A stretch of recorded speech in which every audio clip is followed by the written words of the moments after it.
I've talked to a few people in the facility already, having the exit meetings and everything. And they know where I stand, at least right now. And I think there's a lot of love for the game that's still there. And I don't think I'll ever lose that.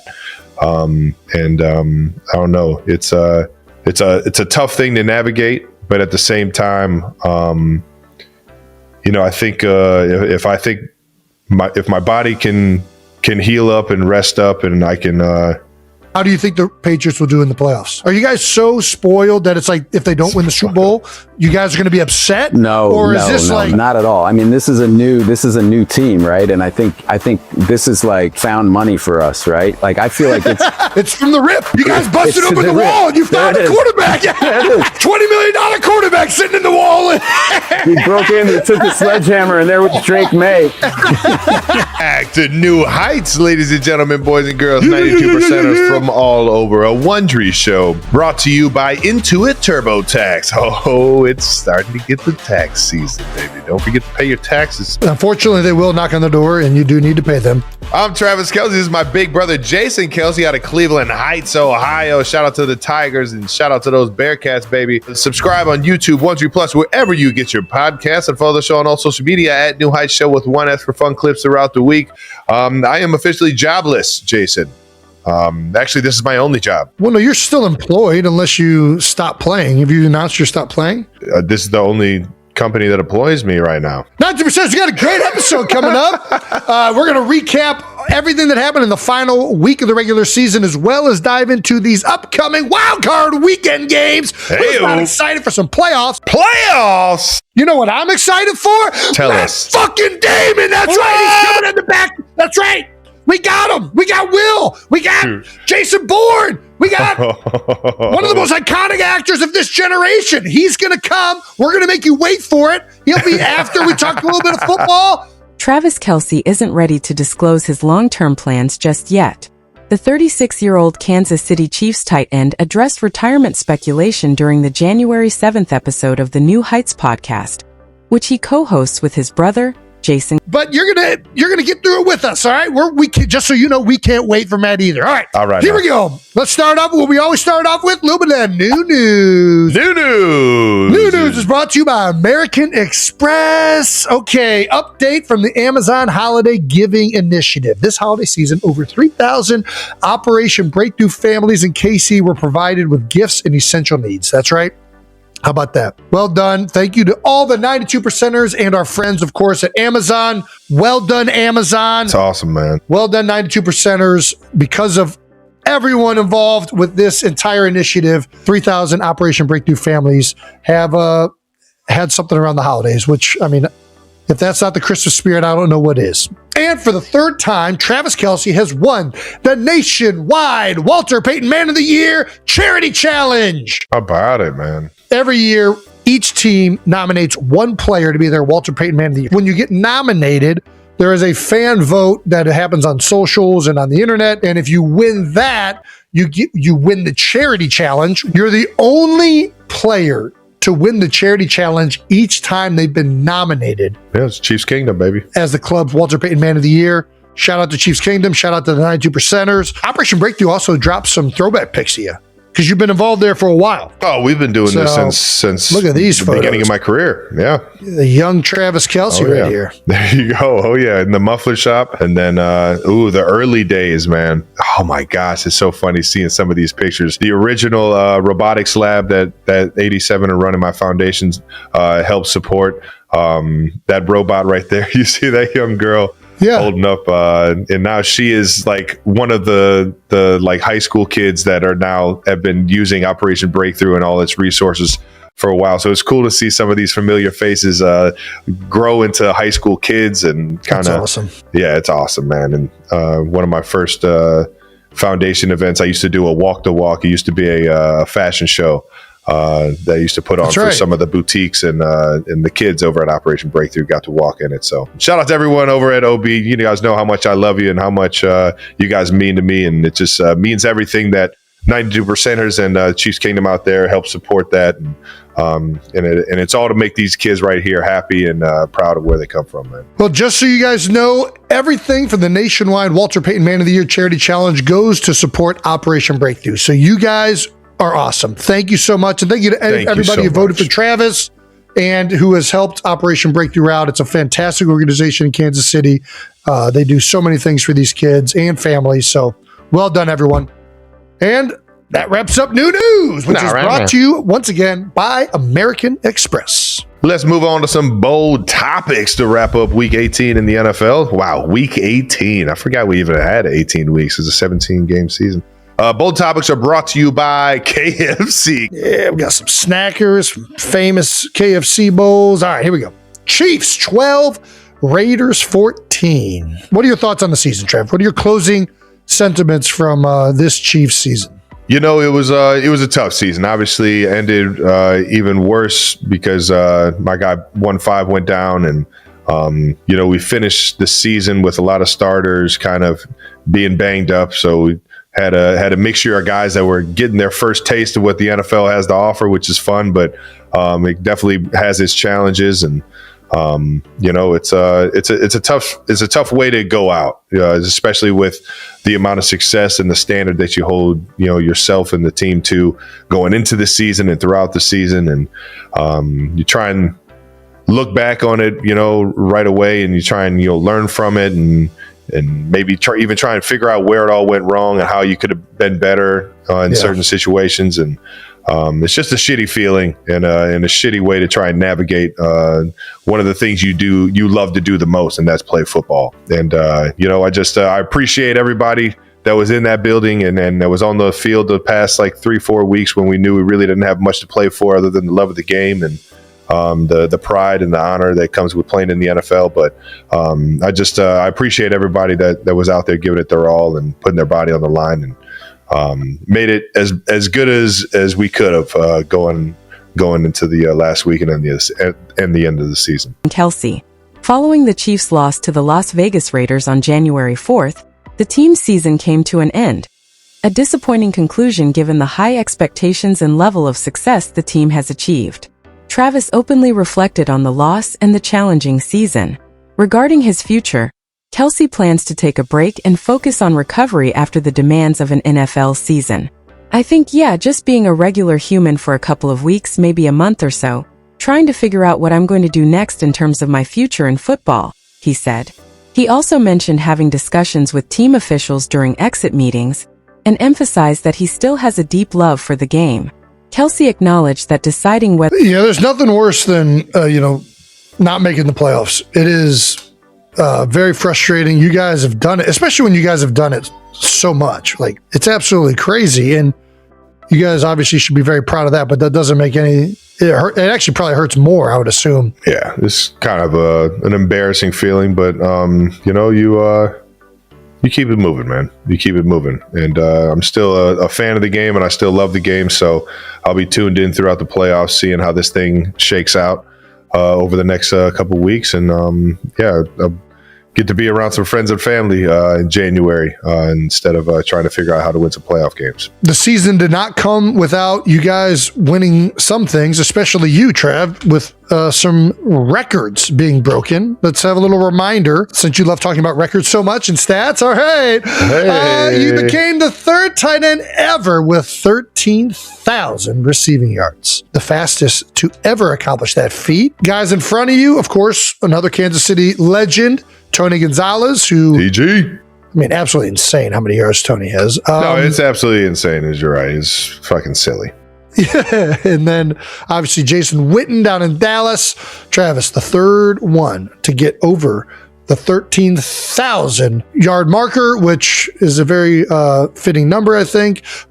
You also passed T.O. for 8th most receptions in NFL history. Did you know that? Yes, I've known. They asked me about all this stuff after the game, so that's how I really know. That's crazy. I didn't know you were 8th of receptions, just period. That's awesome. Yeah, Coach Reed dials me up. I don't know what else to tell you. I think when he puts together a game plan, he features me. And I'm very fortunate of that. And I'm fortunate that in my 13th year, he was still trusting me to try and win him some ball games. So shout out to Coach for, helping me accumulate some of these yards and catches. Well, another record is you are now tied with Tim Brown for the longest streak of seasons with 75 plus receptions at 10. That's a LeBron stat. 100%. Yeah, that's a LeBron stat. Shout out to Tim Brown, though. Now that the season is over, what is next for the Big Yeti?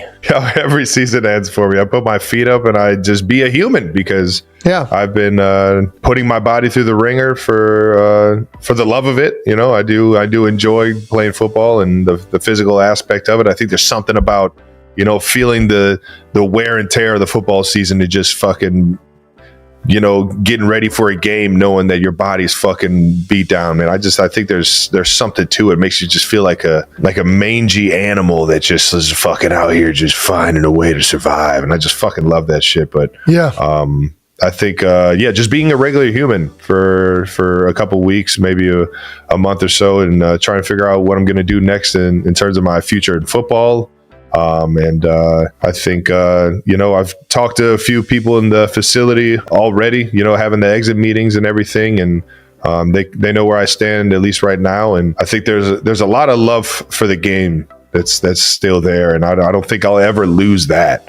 I don't know. It's a tough thing to navigate, but at the same time, I think if my body can heal up and rest up, and I can feel confident that I can go out there and give it another 18, 20, 21 week run. I think I would do it in a heartbeat. So I think right now it's just finding that answer and seeing how the body feels after this game and kind of when it all settles down. I'm confused. So you're not already coming back? What? Chris Jones has said that you're coming back. I thought this was already nice. That's why we love Chris. He's very optimistic. He's very optimistic. Chris Jones's quote is, "I'm not buying it. He'll be back next year." But he also followed that up, though. He said, "I can't promise you anything." Nice. But, there you go. Yeah, let's keep this thing moving. A little Eagles 17, Commanders 24. Jason, you want some thoughts on the game? I mean, obviously the Eagles didn't play all their starters, but yeah, I mean, that's the big storyline. Is obviously the way it worked this past week for the Eagles was if Detroit beat Chicago, which did end up happening, and if the Eagles win, the Eagles could have jumped up to the 2 seed. The Eagles obviously elected to rest their starters because they prioritized the rest going into the playoffs, which I think is right. I mean, if the Eagles could have guaranteed getting the 2 seed by playing their starters, I think they probably would have played. But because there was this other game that also had to take place, you have the risk of injury. It's kind of outside of your control. The one thing you can control in that situation is making sure your team is rearing and ready to go for week 1. And I also, to be honest with you, I felt pretty confident the Eagles backups would beat the Commanders. And I think that they should have. They didn't finish the game well. They started off pretty good. Tank Bigsby was running crazy. I was excited to see Tanner McKee. He's played well in most of his outings with the Eagles. So there's a portion of me that just wanted to see what some of these backups and young guys could do. But yeah, it looks bad in hindsight. This is one of those things where, because Chicago lost, we got the egg on our face because we didn't play our starters, and we could have the 2 seed most likely if we would have played everybody. But I think of it like this too, is like Monday morning quarterback. If they start the starters and one of the premier guys gets hurt and the Lions don't win, then everybody's going to be on Nick Sirianni about what fucking idiot is playing his guys in a game that's meaningless. Damn if you do, damn if you don't, yeah. And we were in a similar situation in 2023, my last year, and the offense was struggling. We really actually had less to gain. Like, we weren't really playing for anything in that week, if I recall it correctly. And we go out there and we play, and what happens? A.J. Brown gets hurt, and he couldn't play in the first playoff game. Jalen Hurts also got banged up in that game. And I do think that was also in the back of Nick Sirianni and the Eagles' head of like, listen, the last time we played our guys in a game like this, it ended up costing us some meaningful people, and we weren't at our best against Tampa Bay. I think at this point in the season, when you get the rest and you have the opportunity to avoid somebody getting hurt and you don't know for certain that playing guys is going to help you, I don't know that it benefits you that much. And at the end of the day, you still got to go through good teams to win the Super Bowl. Like, yeah, if we're the 2 seed and we can guarantee 2 home games, that is a big thing. That is a big deal. But at the same time, like, we're going to have to play great teams regardless. And now we get a week of rest. All of our starters, Landon, our whole offensive line has been so banged up. A lot of those guys got the ability to get healthier. And then we're going to get to play. Well, and now we get San Fran, who just fought their tails off with a juggernaut of Seattle, and they're going to be coming to the East Coast. I think if this team is good enough, they're still going to find a way to get it done. I don't think that decision in Week 18 is going to determine the outcome of this team. I just think that when we play up to our potential with the defense we have and with the offensive firepower we have, I think we can beat anybody. Well, you guys got the 49ers next week, and they've been rolling, man. They've been rolling. They had a tough one last week, but dude, how good is Seattle? That was a crazy game. Dude, Seattle. Shitty weather game too. Seattle's so long and fast, and those windows they're smaller and they close, and they're active, man. Active. I came away from that game more impressed with Seattle than I was like, oh, San Fran ain't very good. San Fran's still legit. I just think the Seattle defense is freaking, man, do they got some dudes over there. Yeah. With everything that's happened with the 49ers, man, Kyle Shanahan, man. It's one of the best seasons. Tip of the cap. He just keeps finding ways to fucking win. And shout out to the guys that, that haven't gotten injured, that are fighting through and finding ways. Shout out to John Lynch for building a deep roster. You know what I mean? Like, to be able to weather all this stuff. If they don't go out and get Mac Jones this offseason, they don't. What happens in those 8 games that Brock Purdy misses? Who knows, man? All right, let's get into the rest of Week 18. Good luck to those birds playing the Niners next week, man. I'm going to be fucking glued to the TV on Sunday when they play. But the rest of the Week 18 games, Seahawks got the number 1 seed by beating the Niners. We just talked about that. The NFC South had 3 teams finish 8-9. Panthers move on due to the tiebreakers, with the 8-9 Panthers hosting the 12-5 Rams. Is a crazy insane thing to think about. I remember some coaches coming out and saying, hey, if the record's better, we deserve the home game. But yeah. I kind of think that would. I'm all in on the divisions. You win the division, you get the home game. I think I'm with that. You don't win your division, you don't get a home game. I don't care what your record is. And now the Rams have to go all the way to Carolina, take that 5-hour trip to play a football game. Carolina kind of like smalls their way into the playoffs. Like Rodrigo just kind of Rodriguez, Benny the Jet, just sent him out to center field, and they just held up their glove like this. Pure and then insane. Come on, like, Smalls. We're in the playoffs. Holy shit. Okay, we're doing this. All right. That's hilarious. Steelers pulled it off against the Ravens. Another fucking just... Dude, Lamar came out hot, dude. It was an awesome end of the game. Lamar versus Rodgers was a hell of a fucking battle. Lamar and Rodgers, especially in the fourth quarter, were freaking on fire. Like, every time you thought one of them outdid the other one answered. And it came down to the wire. Lamar got them in position. But yeah, you missed the kick. I mean, it's unfortunate, right? Yeah, it's very unfortunate. And actually, Mike Tomlin had another Mike Tomlin quote about how unfortunate it is, and just how, sometimes the ball just doesn't go your way, He says, in quote, you know how it is, missing a field goal. If my aunt had male parts, she'd be my uncle. I wish you would have just say the whole thing, Mike. I don't need you to sugarcoat it or censor it. Yeah, if my aunt had a dick, she'd be my uncle. That's what the saying is. It doesn't hit the same with the male parts, but it is a great one. It's a banger. And we got the playoff picture. We were just talking about the Eagles playing in San Fran, hosting San Fran, that is.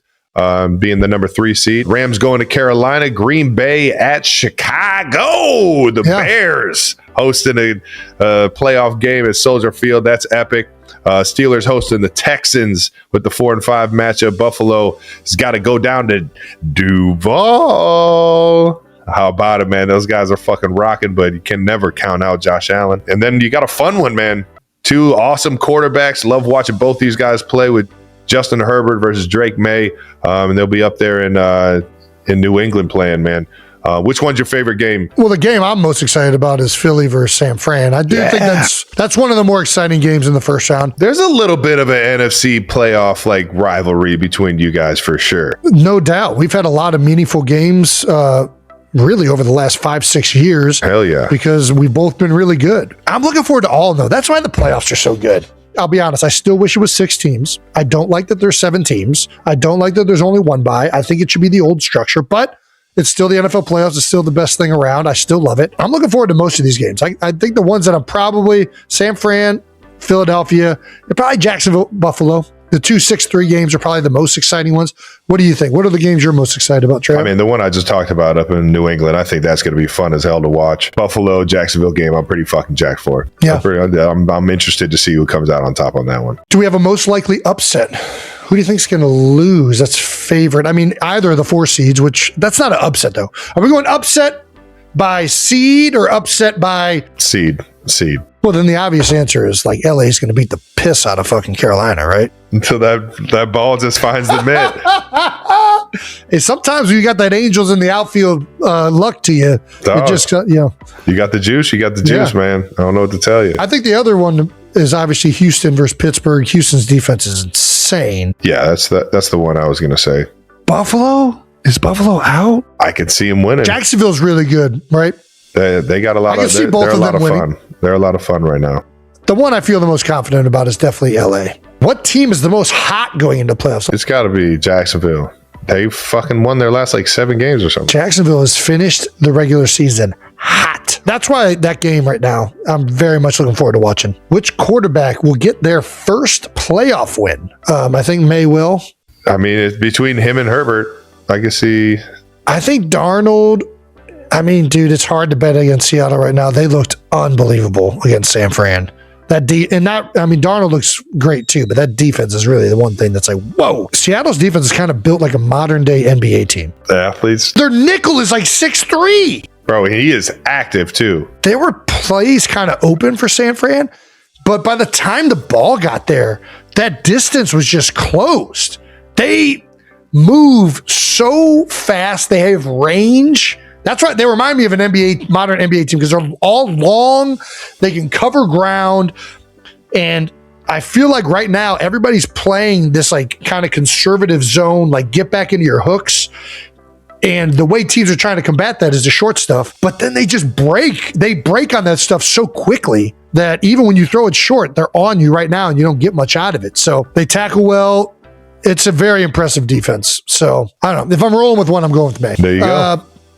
Do you have a Super Bowl dark horse? I mean, it's got to be kind of Jacksonville, right? I just feel like that's the one that's got the energy and has the momentum right now. And I mean, even though they're a 3 seed, which their record shows that they're one of the top teams in the league, it's kind of like it's unproven yet. You know, you got to see Trevor go out there and really run the table, man. And I think that's probably my dark horse, if there is a dark horse. It does feel like the Rams are getting a lot of attention. The Eagles are obviously the defending champions. Seattle, everyone is talking about now. But on the AFC side, everyone's talking about Josh Allen. It's his time. Like Drake May, MVP. Almost nobody really is talking that much about Jack. Like they're the darkest one, but they've actually been playing the most consistent probably. I'm kind of with you on this. I don't think they're going to win, but they are the dark horse. Yeah, we've got a great slate of games this weekend, and you can't forget that Prime Video game. That's right. Green Bay Packers are playing the Chicago Bears over at Soldier Stadium. Yeah, God, I remember a playoff game over at Soldier Stadium. It ended in a double doink. It's always electric, and there's going to be an electric game this Saturday, January 10th at 7:30 p.m. only on Prime Video. Hey-o. All right. Well, that wraps up Bold Topics, brought to you by KFC. Hey-o. Let's wrap up some football talk with Stamps of the Week. Stamps of the Week is brought to you by HBO Max. Check out The Pit, Season 2 premiering tomorrow at 9 Eastern. All right, this is the easiest pick for me. I'm going Myles Garrett. Broke the sack record. I mean, anytime somebody breaks a freaking all-time season record of sacks, rushing yards, anything like that, they're going to get the Stamp of the Week. I don't know how you don't give him the Stamp of the Week. And he did it sacking Joe Burrow. Did Joe take a dive? Do we have another Gastineau? Let's take a look at this. Did Joe take a dive? Joe doesn't strike me as a diving guy. No, he's a competitor. No, that's a sack. That's a sack. That's a sack.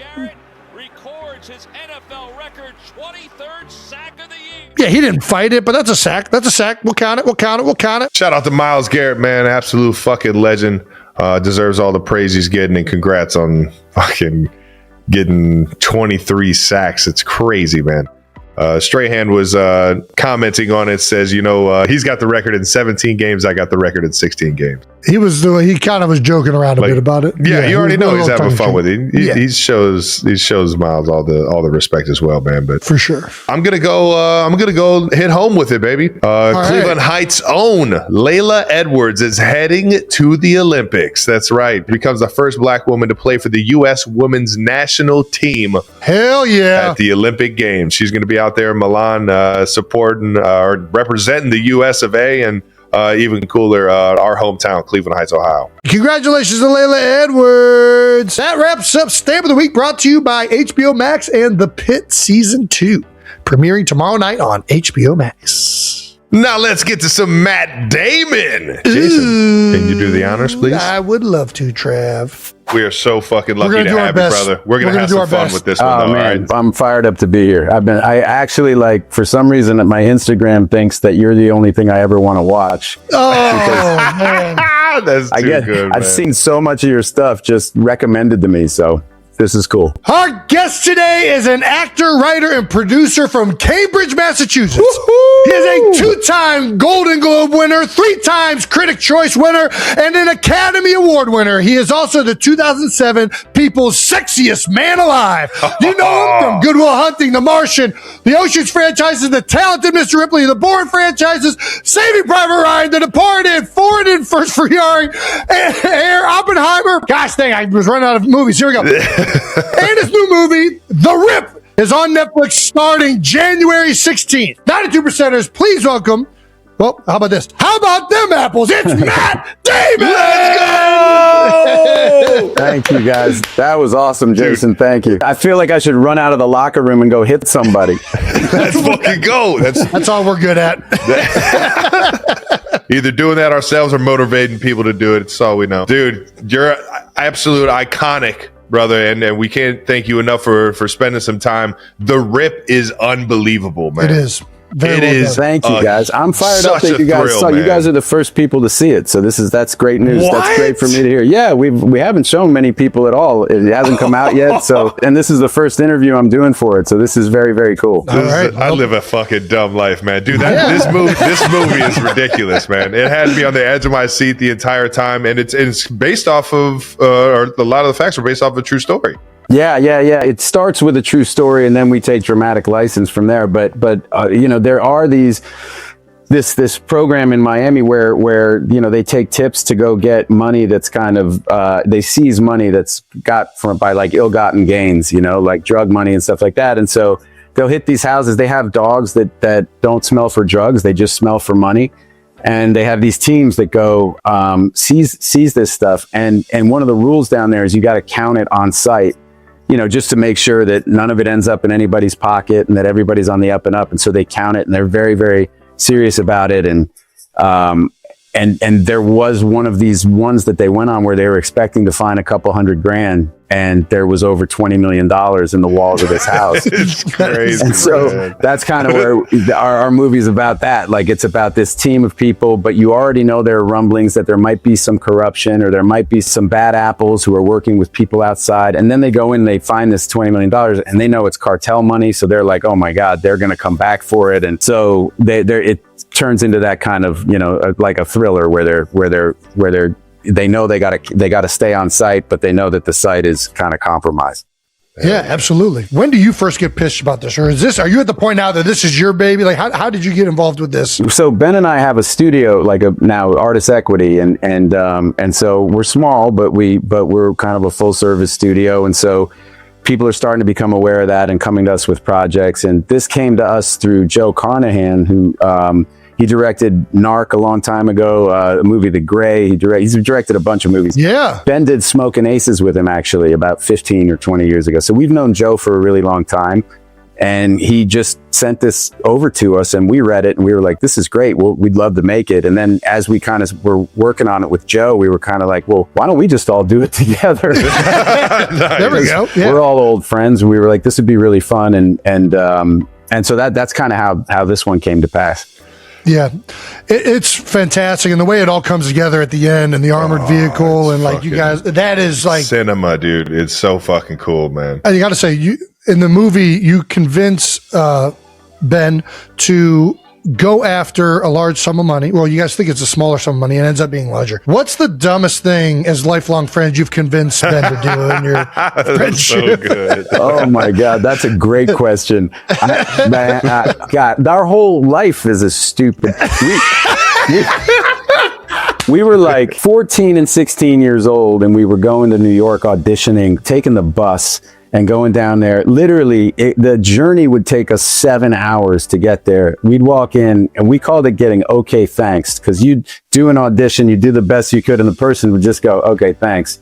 And 5 minutes, you're out the door, and you're back on the bus going like, I don't think that went too well. You know, like, so our whole life has been, I mean, the odds of it working out were so long against, and working out for both of us, like, I mean, God, we've done so much stupid shit in our lives, but the whole idea was kind of dumb to begin with, I think. I mean, it's amazing, really. I mean, at what point did you guys realize that, like, what was your first big break that you knew we were going to be able to do this? Well, it's tough to say big break, because I think we thought every break, like the first, like we got a TJ Maxx commercial, and we were like, this is it, man. Let's go. No looking Let's back. go. And then, and then we started to get little parts, and we started to get bigger parts, but we were getting told by casting directors and stuff, we'd go in and read, and they'd go, you're not right for this, but you should keep going. So we were getting kind of signals that we were in the right, area code. But then, like, when we sold Good Will Hunting, when we sold the screenplay, that we thought that was absolutely it. And we were like broke a year later, like, really? Yeah. After that, Crazy, dude. Oh, yeah, I mean, not broke.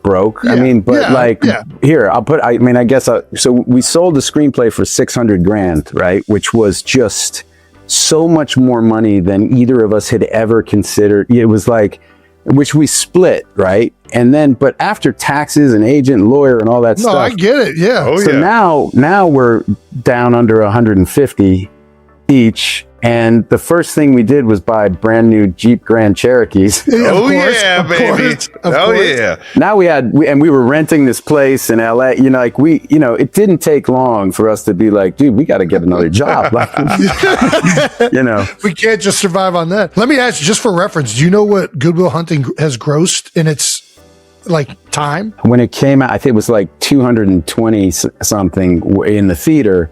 But I have no idea what it did after that, because they relicensed it, and they, That's one of them that's just continued because it's just such an amazing film. actually with our studio, that's one of the things we really fight for is reversion rights. Like, Ben called me a couple years ago, and he goes, the town just got relicensed for $35 million, which just means that he made a great movie and people are still watching it.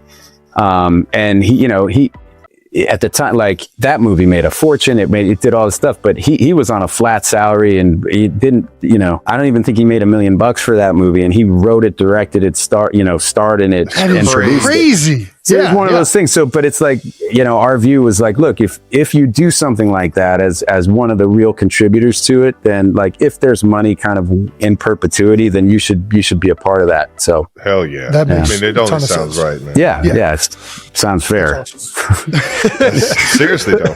Speaking of movies you guys have been in, when was the first movie you guys worked on together? Was it Field of Dreams? We were extras in Field of Dreams. That was one.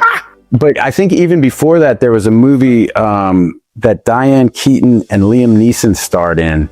A little movie called The Good Mother, and that shot in Boston. And Ben and I, and Casey, his little brother, we were all extras in that. And I think there's still a shot in that movie of Liam Neeson walking past us. Ben and I don't think have hit puberty yet. We're like 5'1".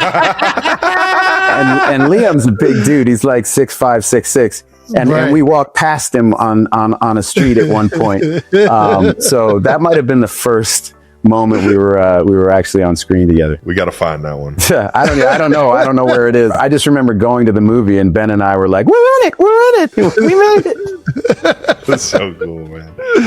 Well, while we're talking movies, you're in something else that's coming up too. We got The Rip coming up, but we also have The Odyssey. Yeah. Is that correct? Dude, Yeah, July. Are you Odysseus? Who are you in The Odyssey? Yeah, I'm Odysseus. Yeah. There we go. All right. I had a beard like yours for like a year. I think I've seen the pictures. You were getting pretty yoked up in some of the pictures I saw too, circulating the internet. Yeah, I was in really good shape. I lost a lot of weight. Like he said, he wanted me like lean but strong.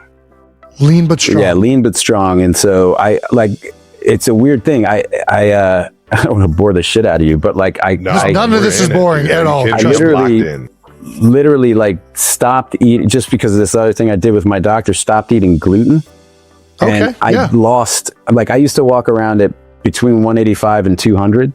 Yeah. And I did that whole movie at 167.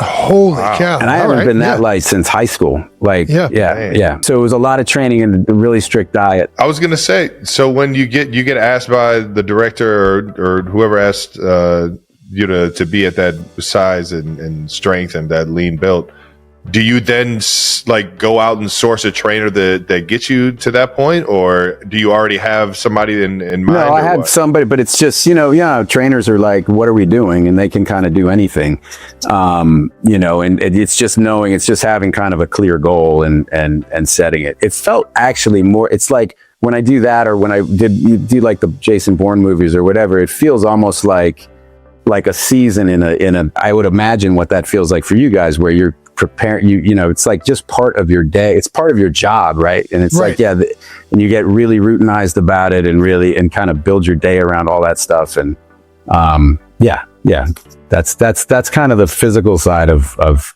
getting ready. Have you had gluten since? I haven't. I'm staying strong. I'm done. I'm gluten-free everything. I found a gluten-free beer.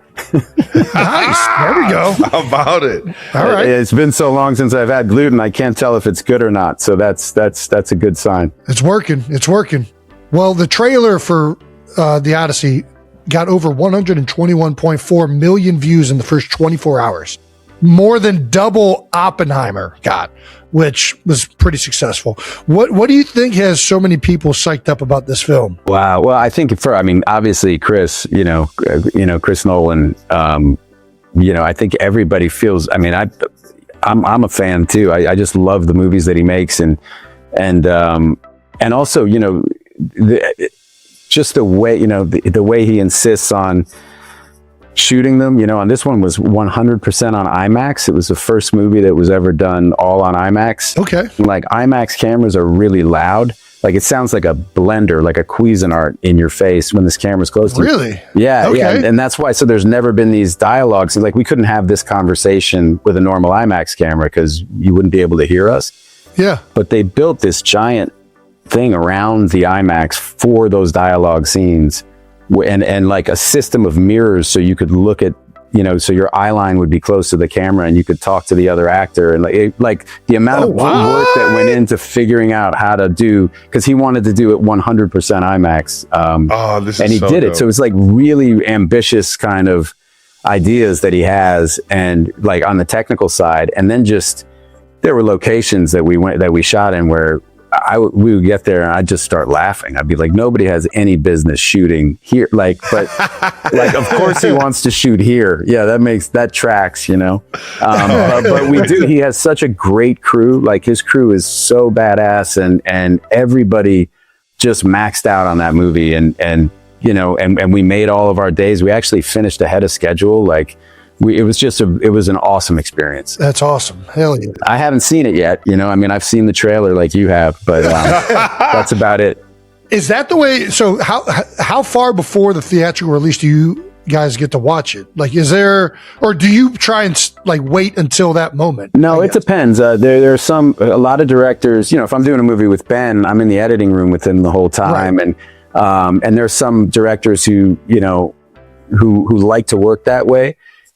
Chris has a process that's very, he's screening the movie all the time to people outside the business. He's grinding away at it. Interesting. And so I'll see it probably in a couple months, before it's done. I mean, Clint Eastwood, I remember Clint Eastwood showed me, I did 2 movies with Clint, and that was just, he screened it for me like a week before the premiere, but it wasn't like he was going to take notes. Yeah. He's like, I hope you like it, And so people have all different ways of working, and it's a director's medium, really, right? Like they really are the boss, and but it can feel or I look at it like a partnership, but I'm the junior partner. Right. So I want to give every good idea that I want to be as helpful as possible. But at the end of the day, it's their name on the movie. It really is they're the ones who are really kind of ruthlessly judged. I mean, I know actors are too, but in our world, it's really about the director. That's awesome, man. Yeah, man. All right. Well, do you want to get into some Boston sports, maybe? Let's do it, baby. All right. What do you think about that? I'm a little nervous about the Chargers. I mean, they're, they got some ball players over there, man. They got some ball players. They man. really do. They got some really great players, but so do we. And I love Vrabel, man. Oh my God, I love that guy. You got a good one. You guys got a good one. Unbelievable. I can't believe this will be the battle of the minds between him and Harbaugh, man. Yeah, it really will, man. Both of those guys, I got so much respect for both of those guys, and obviously, you ran into Vrabes before? No, I've never met him. I've a legend, dude. I've blown my voice out cheering for him over the years, but I've never met him. And he just seems awesome. Like the way he deals, it's like he took all of the best of Belichick and he's putting it through the filter of himself. And it's like, everybody loves the guy. And Drake May is unbelievable, he seems to have that Tom thing where he just doesn't get rattled. He's got this ability to kind of feel comfortable, and almost Tom was unbelievable at dictating the tempo of a game. Like every game that I felt like I played against him, it just felt like he always had we were going at his pace. Right. And Drake kind of has that feel to him, especially when he's clicking, Yeah. And he's 23. Yeah. So he's just going to get better. So, I mean, I can't believe we got this lucky in New England to have. You guys had a 3-year playoff drought, and all of a sudden you got another franchise quarterback. It's nuts. I feel terrible. Figured out. It's like people in Green Bay where they go from Brett Favre to Aaron Rodgers, and you're like, come on. I mean, when does that happen? But no, it's unbelievable. And given that my whole childhood we sucked so bad. Like the Patriots were just. Dude, I mean, that was our childhood. We grew up in Cleveland, so. Oh right, yeah, right. Yeah, man. They're still not doing very good, but though. They got some great players over there, though. They do. How about Myles Garrett, man? Yeah, unbelievable. Man. Heck of a year. That's the last guy I'm trying to block. I'll tell you what, he's physically probably the most gifted football player I've ever played football against. Really. Oh my gosh, Matt! When you line up against him, it feels like you're going up against a Power Ranger, or some unearthly, Mighty Morphin, dude. I'm just I get in front of him, just man, this guy knows that the coach is not about to put me in a position to block this dude. So please, good. Coach. That's amazing. How about Aaron Donald? He was the other one, right? That's the one Jason got a good taste of. Aaron was the hardest guy I had to block. I didn't really ever have to block Myles like that. And even Aaron, luckily, we were double teamed him most of the time, so I didn't have to block him one-on-one. But Aaron just didn't have – he had his own physical traits, which were very good. Like he was incredibly strong and explosive. Myles has all that, but then he also has the length, just the savviness. He's a bigger size person. Yeah, it's right. It's kind of crazy when you think about both of those guys playing at the same time. They were the two most gifted defensive players I played against for sure. Wow. And I think another thing that it feels like Myles has done better with this year, Aaron also had this mentality where he just was relentless.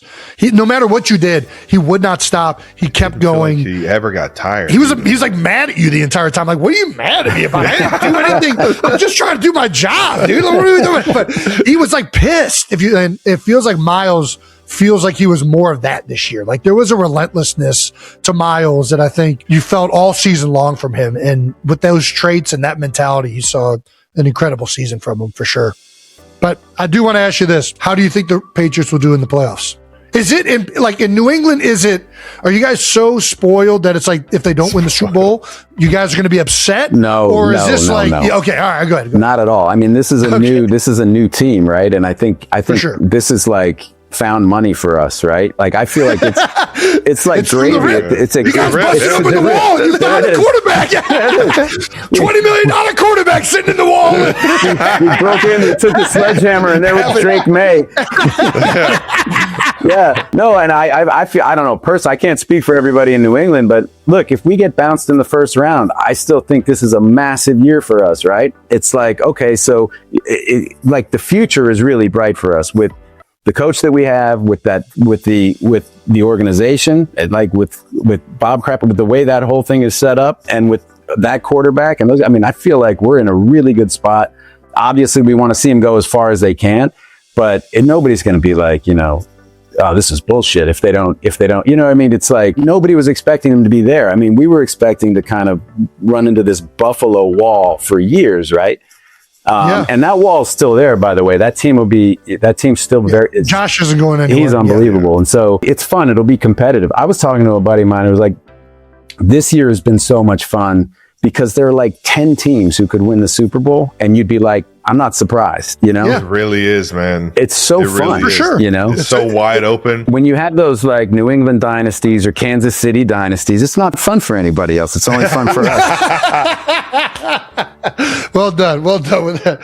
I do every time I've thought the whole year, like the Patriots, it feels like they're a few pieces away. Like I'm like, they don't really have the kind of level of talent you think they need, but they just every week they find a way to win. And I'm with you. The more I watch Drake May, the more I'm just like so impressed with his tempo. He makes everything look easy. Like when he's back there and he throws the ball. Like it's the simplest decision he had to make. Right. Yeah. It's like, why is this game so easy to this guy makes it look so it's right. easy. It feels it's like inevitable. It's like, oh, obviously that was going to happen. It shouldn't be that. It shouldn't look that easy. Yeah. No. Well, speaking of Patriot quarterbacks, Ben, obviously friend of the show, he was on here talking about the greatest moment of his life, other than the birth of his children, was running routes with Brady. I can't believe he got to do that, dude. I can't believe he got to do that. And the way he told the story was iconic, I mean, man. I got mad. I was like, "You're gonna fuck up his timing. You're so slow." Like, don't play catch with Brady unless you're just standing still. Like, don't do that. But yeah, no, I can't. I'm jealous he got to do that. I was gonna say, what's your best or your favorite Boston sports moment? Well, mine's super personal because my best Boston sports moment actually was in 1999 at the All-Star game. I did the hitting challenge thing, but then that night they let us onto the field to take batting practice at midnight. And my dad was a pitcher. He was a left-handed pitcher, and we were taking batting practice. He wanted me to hit the ball.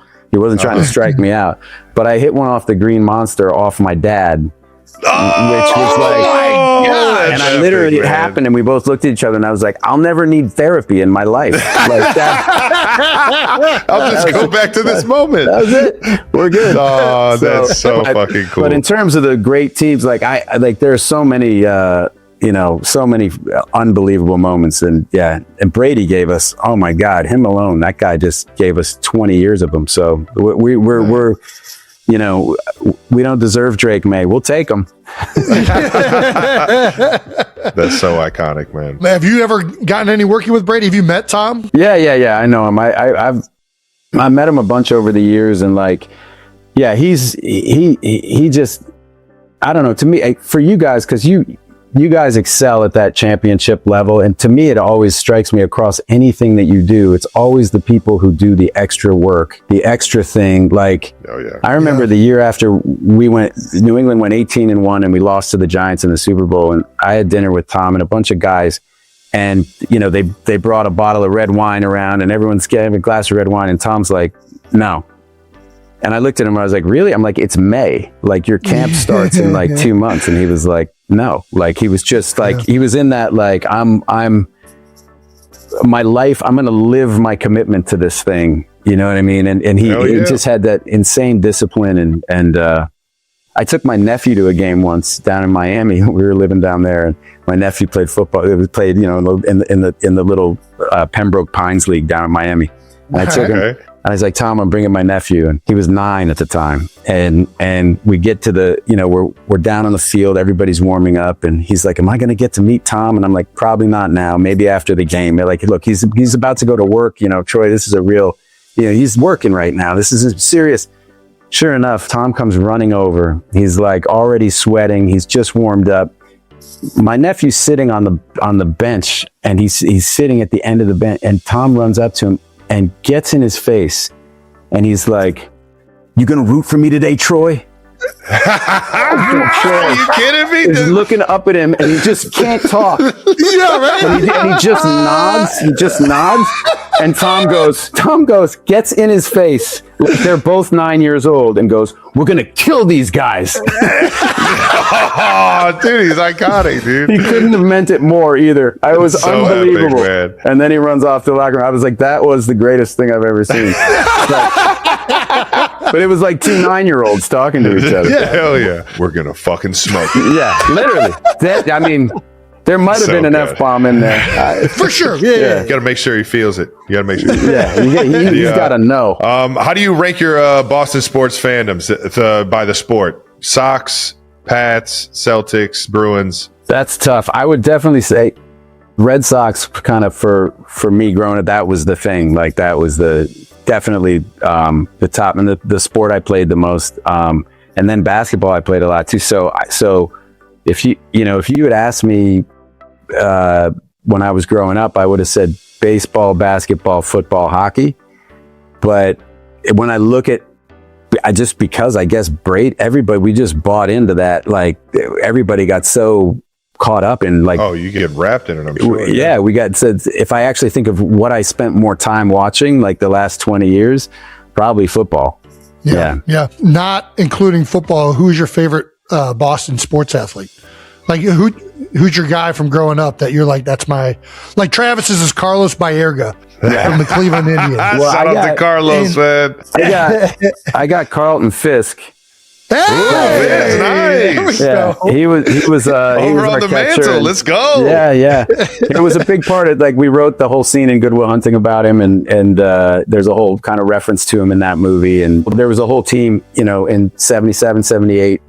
Those guys, like, I used to go through, we have batting practice, and I'd go through all their stances from each side of the play. Like, I just knew, that those were my guys. All of it, man. Go to the game, get the program, start to keep score in the back, man. Yeah, it's just the best. Well, let me ask you this. You mentioned the Green Monster. I was fortunate to go get a tour at that ballpark when I was visiting Boston in high school for some reason. Where's the best place to sit in that stadium? Like it's like that and Wrigley Field are like the 2 baseball stadiums that are the most iconic. What's the best seat in the stadium, you think? There are a lot of them, actually, depending on, now, like what they've done now by putting seats up on the Green Monster, like that's insane up there. I sat in the kind of the last box next to those seats a couple years ago when I went up, and that was absolutely crazy. I was fortunate enough. I went to when they were doing the 1-game wild card playoff scenarios. Boston actually played the Yankees at Fenway. I was there, and they won 1-0. I was actually sitting up on the Green Monster. No way. With You a bunch sat of the on Air the Green Force. Monster? No way. I sat on the Green Monster and literally saw a line drive come probably 10 feet or 10 yards from me. And when it hit that monster, dude, it felt like, dude, it was boom, and everybody's going nuts, dude. It was Boston's an unbelievable sports town, man. Did they leave you alone up there on the Monster? Yeah, it wasn't too bad. Some of the Air Force had some fun with me, but it was all dude. I'm here for it, What's man. up, I'm here for it. Travis? What are you doing here, bro? Yeah, exactly. There we go. You already know. It was epic, dude. I'm here for the chatter anyway, all day, baby. How much do you hate Jason and the Eagles for beating the Pats in Super Bowl 52? Come on, Trey. Well, congratulations, Jay. I still don't understand why he didn't put Malcolm Butler in the game. I will never understand that. It's a fair question. Because I think did we punt that game? I don't know if we might have punted once. It was a high scoring game. Tommy threw for like 500 and something yards. Nobody ever done that. It was his best performance. Yeah. It was just unreal. And like, we just needed to stop you guys. Like, we never stopped you, Jason. One of the best Super Bowls ever, man. I think we punted once, and I think that was the only punt, if I remember correctly. I wonder, actually, I'll bet you, I'll tell you what, man, we might have punted. If we punted at all, we punted once probably. That's probably got to be the record for the least punts in a Super Bowl. Well, it was the highest scoring game, and then I think we broke that record again when we played Travis in the Super Bowl. I think that was the only other one that got higher scoring or something like that.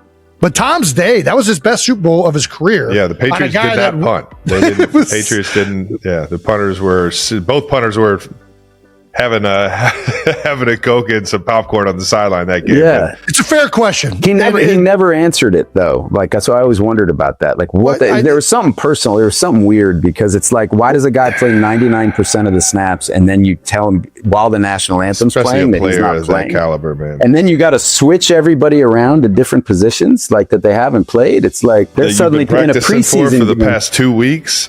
Yeah, just something weird about it, man. I could never figure that out. Didn't he? I think he got in trouble for like missing a meeting or something like that, didn't he? There was something leading up to it. But Fuck there was that meeting. I know. I agree. But this is kind of like, tell me what I missed. It's also the thing. It's like, for me, Patriot way though. You can't be missing meetings. Yeah, but then maybe after the first quarter, when you can't stop their offense, maybe you're like, okay, Malcolm, you learned your lesson. Get in there. Or maybe after the first half. Okay, now I've really, I've proved my point. But like, will you never put the dude in? It really is actually, I think, more selfish not to play the best guy because like everybody else wants to win. By the way, the Patriots way is do your job, right? The Patriots way is you got 53 guys who gave up absolutely everything. They sacrificed everything, and that's your whole thing. And so, like, what does it say if like you have an axe to grind with somebody that you're not going to play him? Like, it's just exactly. It's well to your said. point, it's kind of selfish. It feels weird. Yeah. It definitely feels like there was ego. Ego is the enemy of everything. That's my. It really is. Like, it's certainly in my line of work. Like, if you can't just like, your allegiance has to be to the best idea. Like, you're all a lesser part of the thing you're making. And you got to put that first. And if you do that, if everyone does that, everything's going to work out. Have you felt like you've been able to do that your whole career? Or do you get to a point where you've been through that enough where it's like, all right, selfishly, I want to go and I feel like this is the best thing.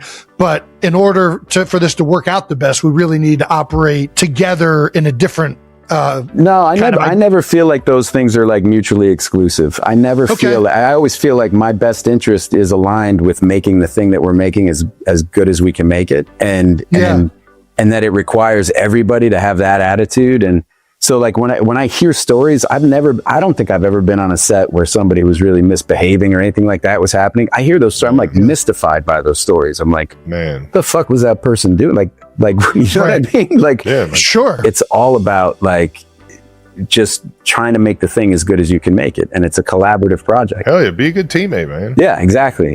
And with the director, who is the director, it's like a benevolent dictatorship. Like the director, basically, 51%. Yeah, exactly. Respect. Yeah, 51%. Coach Andy Reid's the director. Yeah, exactly. He's getting 51%. This is bullshit. Travis, shut up. Got it. Yeah, exactly. There you go. But if you really like that guy, right, or woman, if you really like that leader that you have, right, then that's a perfect deal because you're never going to be misaligned with them because you kind of see things the same way. Yeah, absolutely. That's cool to hear. It kind of translates into your line of work and your world too, man. I think like the older I get, the more crossover there is kind of in all this stuff about like how you approach stuff. And it makes me think about how to talk to my kids about that and like whatever they want to do, these things will kind of bearing across all of these different kind of disciplines because they kind of work for everything. Yeah. Hell yeah. Hey, is it too? Have you announced, Trav, if you're going to keep playing? Is that a big secret at this point? Do you take time at this point? Yeah, I think I'm just going to take some time, let it kind of fizzle out, let everything happen, get away from the game.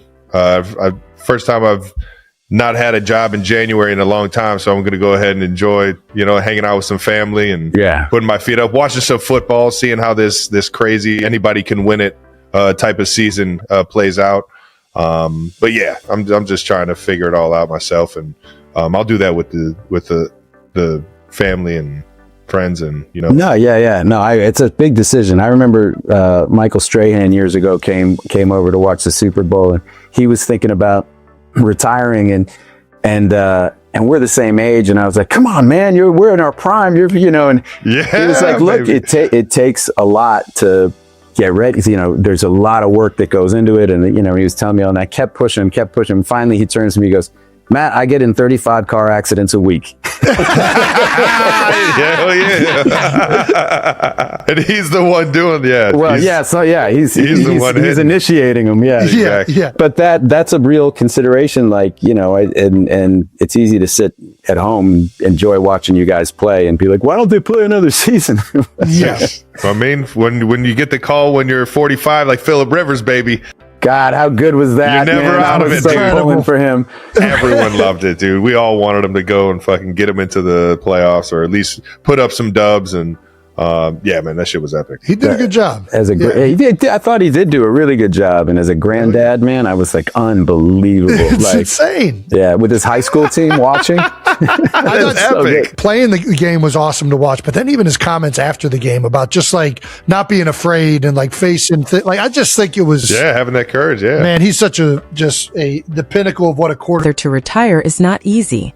If my body can heal and I can feel confident that I can go out there and give it another full season, I would do it in a heartbeat, he said. His response left some uncertainty, including from his brother Jason, who asked, "So, you're not already coming back?" Teammate Chris Jones expressed confidence that Kelce would return next season, to which Travis responded with a smile, "That's why we love Chris, he's very optimistic." Following his engagement announcement to Taylor Swift in August, Kelce reiterated his intention to take time off to reflect and spend time with family before making any final decisions. "I'm just trying to figure it all out myself, and I'll do that with family and friends," he said. Over his 13-year tenure with the Chiefs, Kelce has achieved significant success, winning 3 Super Bowls, the first in 2020, the second in 2023 when the Chiefs defeated his brother Jason's Eagles 38-35, and most recently in February 2024.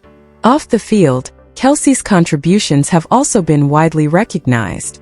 On Thursday, he was named Kansas City's 2026 Walter Payton NFL Man of the Year club winner for the 3rd consecutive year, an honor celebrating players who excel in the community as well as on the field. Kelce has been a prominent figure in local initiatives since joining the Chiefs, particularly through his 87 and Running Foundation, Operation Breakthrough, and the Ignition Lab.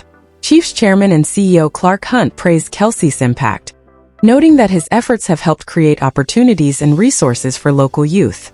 Kelce described the recognition as meaningful, saying, "To be chosen as the team's Walter Payton NFL Man of the Year is such a great honor. Being able to give back to Kansas City and to my hometown has been a dream come true, and I'll never take that for granted." Founded in 2015, the 87 and Running Foundation partners with Operation Breakthrough to provide mentorship, resources, and hands-on learning in fields like STEM, culinary arts, and graphic design.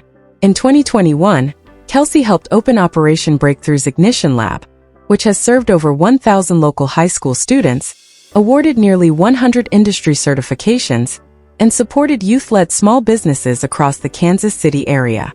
Each nominee for the Walter Payton NFL Man of the Year award receives up to $55,000 for their chosen charity, with the overall winner receiving up to $265,000 in donations, made possible by the NFL Foundation and the Nationwide Foundation. This year's winner will be announced live at NFL Honors on Thursday, February 5th, with nominees also recognized through a special helmet decal, honoring their accomplishments on and off the field.